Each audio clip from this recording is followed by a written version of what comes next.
Kemarin yang kita bahas itu tentang permintaan ya. Jadi permintaan itu yang kita bahas kemarin itu dari aspek konsumen. Permintaan itu kita melihat dari sudut pandang konsumen ya. Yaitu yang disebut dengan permintaan itu adalah jumlah barang dan jasa yang dapat dibeli oleh konsumen ya, pada tingkat harga tertentu dan waktu tertentu. Itu ya, jadi jumlah barang dan pada harga tertentu berapa yang dibeli konsumen itu permintaan ya. Gitu. Kita ulas sedikit yang permintaan kemarin. Ini kita ulas nih sedikit. Kita lihat ini di sini nih di tampilan ini, lihat. Nih ada kurva permintaan nih. Kurva permintaan menggambarkan titik-titik, jadi menghubungkan nih. Ini kurva nih panjang ke sini nih, lihat nih kurvanya nih. Dari sudut kiri atas ke kanan bawah, lihat. Kenapa miringnya ke kanan? Lihat, perhatikan. Karena harga dan jumlah ini kuantiti jumlah ini ya, yang datar ini jumlah atau kuantiti, yang mendatar yang vertikal ke atas ini price, harga ini. Makanya di sini P yang mendatar, yang yang mendatar Q, yang tegak lurus P, yang vertikal P, yang horizontal Q. Ini kalian harus ingat ini ya. Kita singgung sedikit ya mengenai permintaan nih. Contoh nih, harga roti itu saat ini jumlah yang roti yang ini banyak 12. Pada saat harganya 500 yang dibeli 10. Jadi makin tinggi harganya, makin rendah yang diminta, yang dibeli ya. Oke, jumlah itu makin sedikit pada saat harga meningkat. Ini harganya naik tuh ya.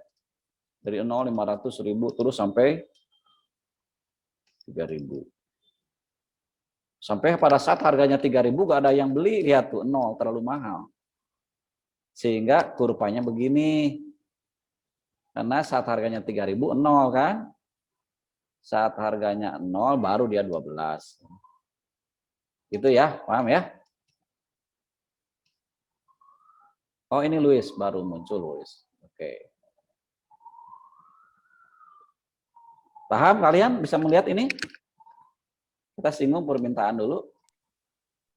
Jadi permintaan itu melihat dari aspek konsumen ya. Dari sudut pandang konsumen. Kita yang membeli. Gitu ya. Si konsumen akan membeli lebih banyak kalau harga rendah. Akan membeli lebih sedikit kalau harga tinggi. Sehingga kurvanya menjadi begini. Ya, miring begini ya. Dari kiri atas ke kanan bawah. Itu yang menyebabkan kurva begini itu karena hukum permintaan. Hukum permintaan tuh tingkat harganya akan tinggi saat pada saat harga tinggi permintaan rendah.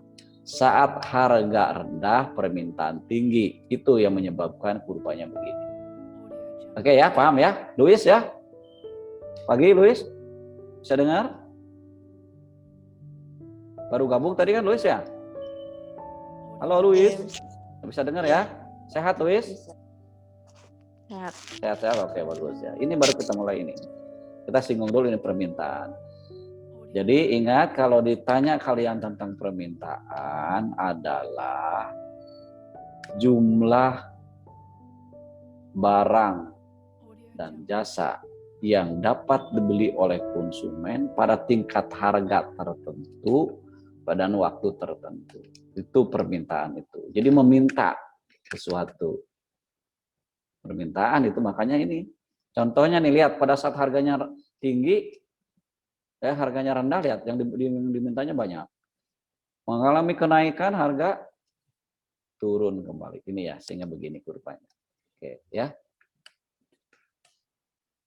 Baik, kita bahas sekarang ada ini, penawaran. Kalau di buku itu di halaman 177. Ya, bisa kalian lihat di situ bahwa apa namanya? Penawaran itu ini ya, jumlah barang dan jasa yang tersedia dan dapat ditawarkan produsen kepada konsumen ya, pada tingkat harga dan waktu tertentu. Jadi jumlah barang dan jasa yang tersedia, si produsen itu punya persediaan berapa nih? Di sini siapa nih yang jadi produsen nih? Coba Disti, yang jelas Disti produsen ayam ya, ayam goreng ya, Disti ya. Nah, Disti punya berapa stok yang dijual, yang siap dijual kepada pembeli, konsumen, itu yang dikatakan sebagai penawaran itu ya, Disti ya. Itu siapa lagi yang mami papinya yang jual beli? Ada lagi nggak, Luis? Ada nggak? Mami papinya jual beli nggak? Iya. Iya. Ya, jual beli apa misalkan? Sebagai contoh. Kalau jual beli berarti Luis juga produsen. Selain sebagai konsumen yang membeli apa yang dibutuhkan, juga produsen. Kalau begitu, produsen apa? Nih, Luis. Kita diskusi supaya lebih mudah pemahamannya. Apa misalnya, Luis? Makanan. Makanan, nah bagus benar. Makanan. Nah, Luis punya berapa stok di rumah sesuai pesanan biasanya? Nah, itu yang dikatakan penawaran itu. Jumlah barang dan jasa yang tersedia dan yang dapat dijual atau ditawarkan dari produsen ke konsumen.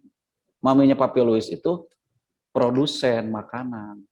Disti tadi produsen ayam goreng itu, ayam goreng Luna itu ya. Disti ya. Betul nggak Disti? Iya, Mister. Iya, jadi produsen juga mami papinya Disti. Rapen, misalnya coba Rapen. Barangkali jual beli nggak? Misalkan orang tuanya. Rapen jual beli barang atau jasa nggak? Tidak harus barang, jasa juga bisa ya.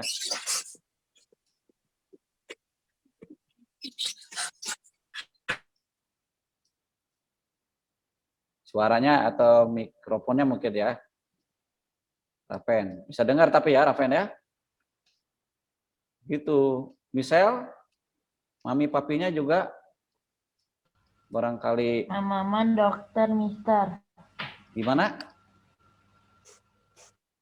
Mama dokter. Oh, maminya Misal tuh dokter? Hah? Maminya Misal dokter? Ya. Oh iya, dokter. Nah, berarti maminya Misal itu adalah produsen jasa. Paham ya Misal ya, produsen jasa. Siap melayani berapa konsumen yang datang ke prakteknya bisa gitu ya. Tidak, jadi sama tuh, ternyata kelihatannya kan bahwa misal itu juga sama produsen jasa karena menjual jasa ke konsumen, ke pasien-pasien gitu ya.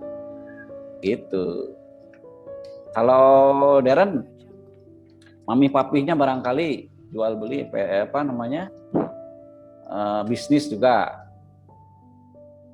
Kalau mama karyawan, Mister. Karyawan. Oke. Kalau papa penjual tas. Oh, produsen juga kalau gitu. Iya. Tuh. Jadi papinya Darren juga penjual tas. Jadi menawarkan jumlah tas berapa. Nah, gitu. Jadi itu yang disebutkan penawaran itu ya maksudnya ya. Nah, kalau permintaan kita ya sebagai produsen kadang-kadang kita sebagai konsumen juga karena membutuhkan barang lain kan. Gitu ya. Jadi sekali lagi permintaan dari aspek si pembeli yang meminta, yang memerlukan barang dan jasa.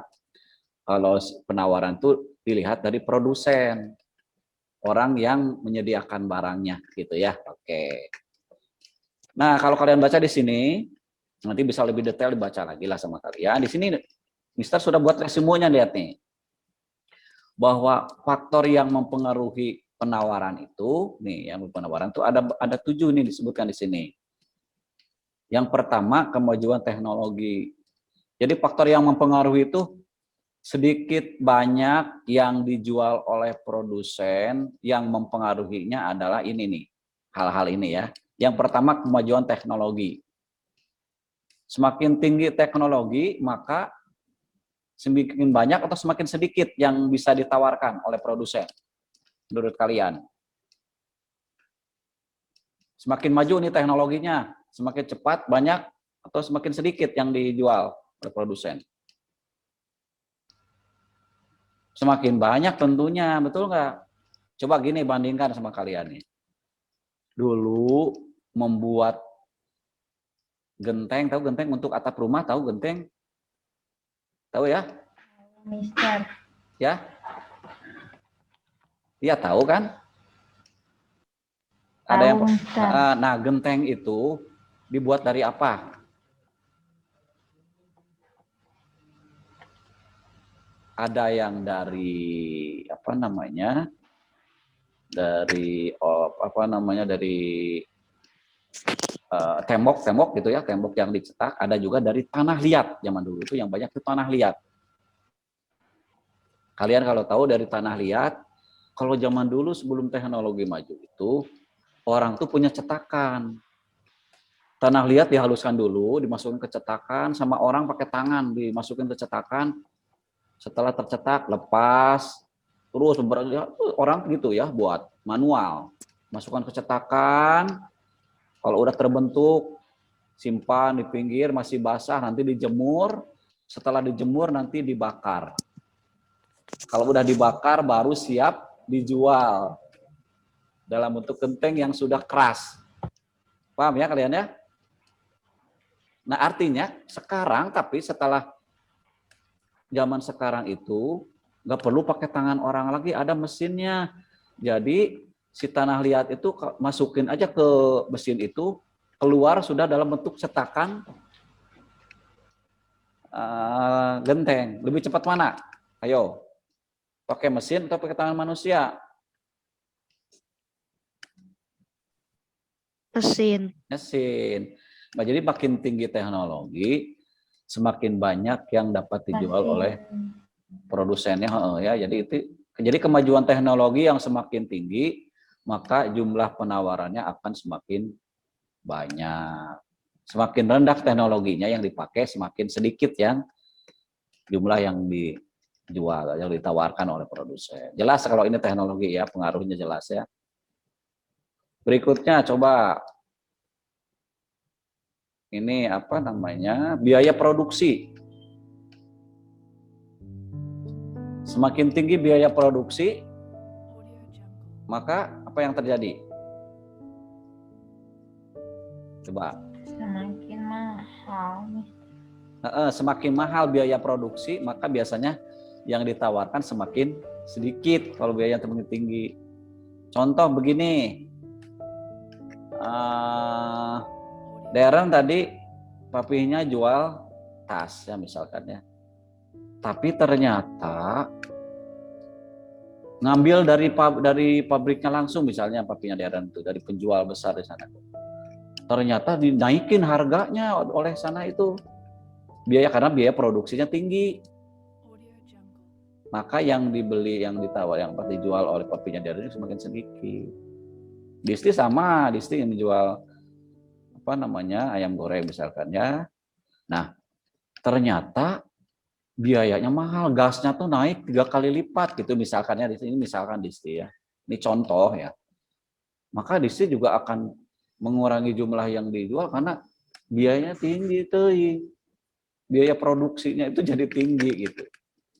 Atau ayamnya jadi naik karena lebaran, naik jadi berlipat-lipat kan, jadi makin sedikit yang dijualnya juga. Jadi semakin tinggi biaya produksi, semakin sedikit yang ditawarkan. Itu ya. Jelas ya, itu pengaruhnya jelas ada ya.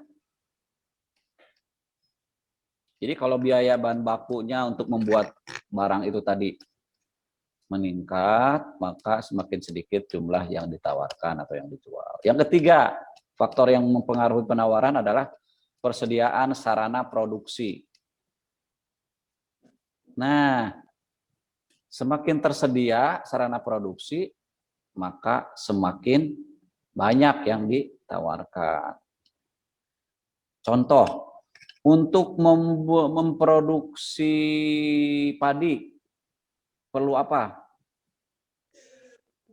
Ayo, Perlu. berapa Luis?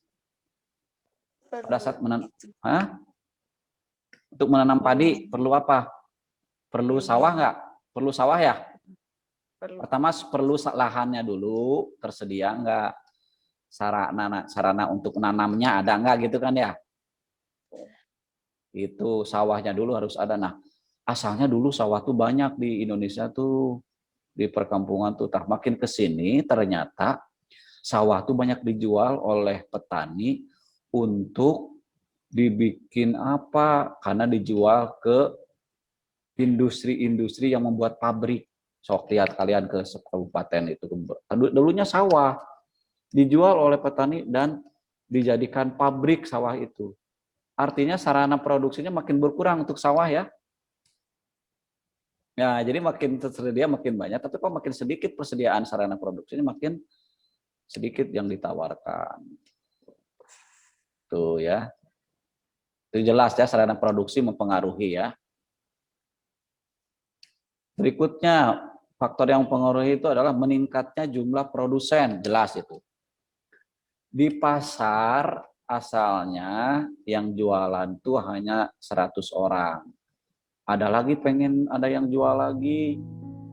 Artinya kan jumlah produsen semakin banyak, semakin yang banyak juga yang dijual ya, betul nggak? Iya, semakin banyak. Jadi semakin jelas pengaruhnya ini.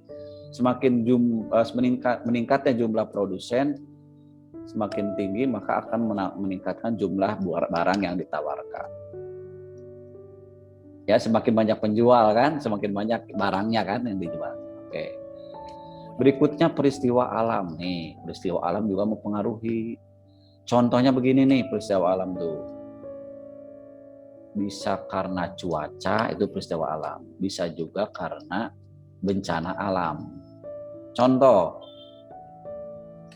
biasanya petani itu ya petani ladang lah begitu, yang berladang di situ bisa apa namanya menjual jagung itu per tiap panen banyak. Tapi ternyata ada peristiwa alam longsor misalkan. Ya, ladangnya tuh kena longsor, maka mempengaruhi jumlah nanti jagung yang dihasilkan. Atau peristiwa alam lainnya adalah tadi ya yang produsen genteng tadi, yang produksi genteng yang dari tanah liat tadi, kan perlu di jemur ya, ada proses jemur dulu tuh sebelum dibakar ya. Ternyata musim hujan peristiwa alamnya itu nggak bisa jemur dong ya. Kalaupun jemur nanti lama keringnya, betul nggak? Nah itu pengaruh. Jumlah yang ditawarkan mungkin pada saat akhirnya akan lebih sedikit, lebih lama waktunya terus sampai kering. Jelas ya, peristiwa alam mempengaruhi ya, gitu ya. Musim hujan, musim marau itu musimnya peristiwa alam masuk ya. Berikutnya harapan produsen ya. Contohnya gini, ya seperti halnya kemarin konsumen kita ya. Harapan produsen misalkan di masa yang akan datang tuh akan apa namanya, diharapkan pandemi ini akan hilang. Semoga ya kita berdoa bersama ini pandemi ini akan berakhir di bulan Juli, misal ini harapan kita semua misalkan. Maka si penjual ini udah siap-siap akan memperbanyak stoknya untuk dijual nanti setelah pandemi. Karena saat pandemi kan terbatas misalkan. Jadi harapan tuh gitu.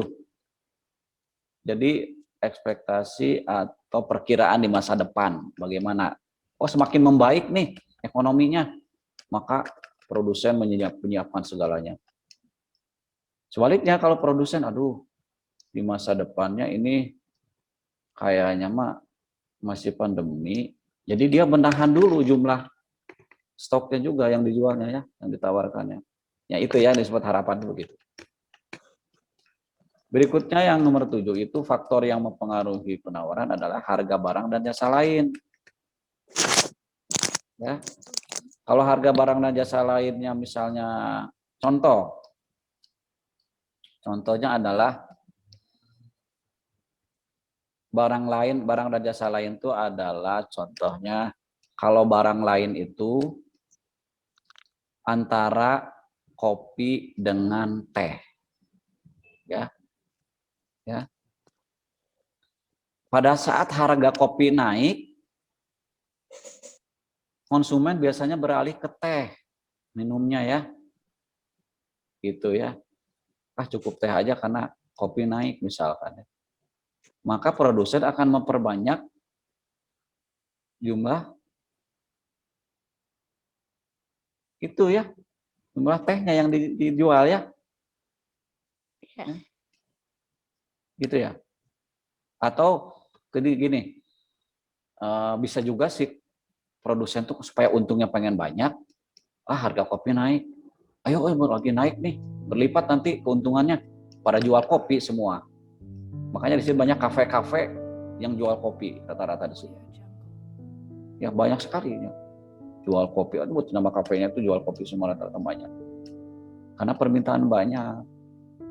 Dan juga harga itu ya, kalau semakin meningkat maka produsen itu akan berlipat laba mereka, keuntungannya kalau harganya naik tuh. Produsen akan terus dia memperbanyak jumlah yang ditawarkan, akan semakin untungnya semakin gede kalau harganya naik itu. Ya, itu harga barang dan jasa lain itu. Contoh jasa lain itu ada lagi nih. Saling menggantikan atau substitusi kemarin antara Gojek dengan Grab. Ya. Anak Go Ride sama Grab Ride ya. Atau antara Grab dengan Gojek itu saling menggantikan kan? Oh, Gojek naik harganya, orang beralih ke Grab, konsumennya kan gitu. Nah, ini ya. Jadi harga barang dan jasa saling mempengaruhi ya. Saling mempengaruhi terhadap jumlah yang ditawarkan. Baik, ini lihat nih. Tabel penawaran tuh begini, lihat. Kebalikan dari permintaan kemarin. Kalau harga 5.000, jumlah ditawarkannya 50. Saat harganya turun, yang ditawarkan lebih sedikit. Turun, tapi tambah sedikit. Jadi kalau hukum penawaran, semakin tinggi harga, semakin banyak yang ditawarkan. Karena orientasi produsen adalah laba atau keuntungan. Semakin tinggi ya keuntungannya. Karena bagi produsen, harga itu adalah laba, jadi keuntungan. Sedangkan bagi konsumen, harga apa bagi konsumen? Ayo. Menurut kalian harga bagi konsumen sebagai apa? Kalau bagi produsen kan ini keuntungan atau laba. Bagi konsumen harga itu adalah Puasan. Nah, itu kalau kepuasan orientasi ini itu mah lebih ke motif ekonomi. Kalau bagi konsumen harga itu adalah biaya atau beban.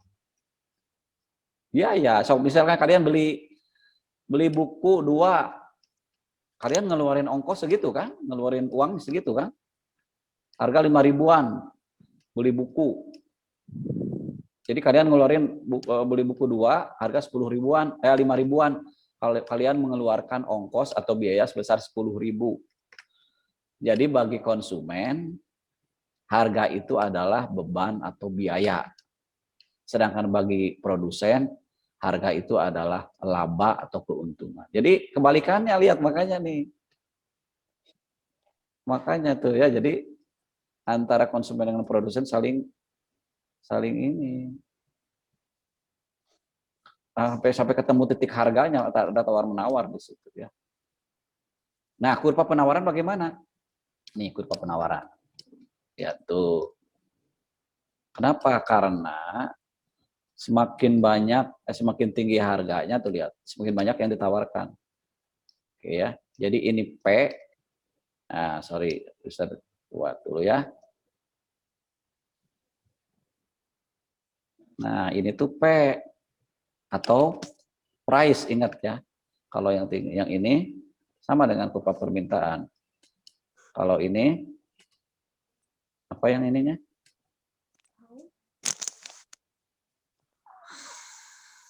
Nah, ini yang bawahnya apa? Ini adalah Q. Nih ya. Jadi ini Q yang garis ini ya. Garis ini Q. Nah, begitu. Jadi polanya begitu. Kurva kalau permintaan ya, misal lihat lagi. Kalau permintaan ke pinggir sini, lihat.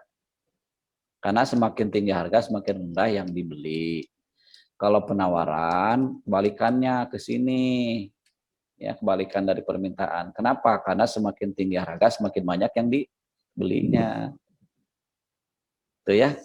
Ini titik-titik ini nih, hasil dari ini. Kalian harus bisa ini. Oh, titik A 5.000 di sininya, ini 50, 5.000. Ini turun lagi menjadi 4.000, maka ini tinggal 40 dan seterusnya.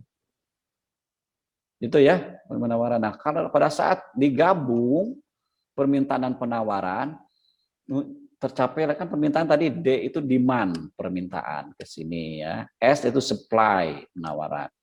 Kalau di ini akan ketemu titiknya, kalau kita ini titik keseimbangan namanya. Kita akan bahas lebih lanjut nanti. Ini yang dikatakan keseimbangan tuh bertemunya kurva permintaan yang ke sini dengan penawaran. Ketemu di titik ini. Equilibrium atau keseimbangan. Ya, itu ya. Seperti itu pola yang namanya permintaan, ada orang yang mempengaruhinya kemarin kan, faktor-faktor yang sudah kita bahas kemarin. Penawaran banyak juga faktor-faktor yang mempengaruhinya. Kurvanya berbanding terbalik, dan kalau ketemu itulah yang dikatakan dengan keseimbangan ini. Di sini biasanya ada tulisan E itu singkatan dari equilibrium. Ya, titiknya di sini E misalkan, kita bisa masuk ini. Ini oke. E sama dengan equilibrium atau keseimbangan. Adanya di sini. Oke, sorry. Nah, ini adanya di oke. Ya. Adanya di sini. Wah, ini nggak bisa. Sorry, ini harus square baik. Oke, ini aja lah keseimbangannya. Ini jadi ini titik keseimbangan tuh di sini. Ya, di E ini di sini nih. E, keseimbangan atau gitu ya. Jadi apa namanya? Sistematikanya seperti itu. Ada konsumen, ada produsen. Tipenya beda lagi. Kalau konsumen ingin puas, betul tadi orientasinya, konsumen ingin puas, kalau produsen ingin untung. Harga bagi produsen keuntungan, bagi konsumen beban biaya. Ya kan? Sehingga kurvanya bertolak belakang. Akhirnya akan ketemu dalam suatu keseimbangan. Pada tingkat harga berapa, jumlah berapa. Tercapai ya. Begitu ya. Ada pertanyaan tidak? Silakan. Dari yang barusan Mr. uraikan ya. Kalian bisa baca lebih lanjut nanti. Tapi ini resumenya begitu ya. permintaan penawaran itu. Sehingga ada harga keseimbangan. Ini yang dikatakan harga keseimbangan. Ya. Silakan, ada yang ditanyakan? Masih ada kan? Belum pada kabur? Masih, Mister. Iya. Lain sepi semua dari tadi nggak ada suara gitu. Ya gitu ya. Silakan kalau ada yang ditanyakan.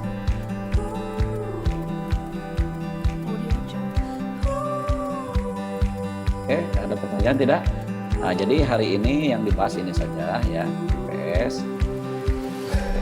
Nanti ada tugas ya di ini di Google Form. Kalian isi pilihan ganda, kalian isi ya. Oke ya, sebagai resume dari ini. Oke, jadi kalian silahkan nanti dilihat di Google Form ya. Nanti bisa kirimkan ya, belum bisa kirimkan linknya ya. Itu tinggal di ini aja, di isi A, B, C, D itu aja. Langsung kalian kirimkan ya. Hati-hati menjawabnya, teliti, nanti skor nilainya langsung muncul di situ. Ya, bahasan yang sudah pernah kita bahas ini ekonomi ini tentang kelangkaan dan sebagainya. Kalian teliti menjawabnya dan dan hati-hati ya membaca. Baik, itu saja di pertemuan kita kali ini. Terima kasih, salam sehat, salam sejahtera bagi kalian dan keluarga ya. Oke. Wah. Makasih, Mister. Terima kasih, Mister. Ya, sampai jumpa.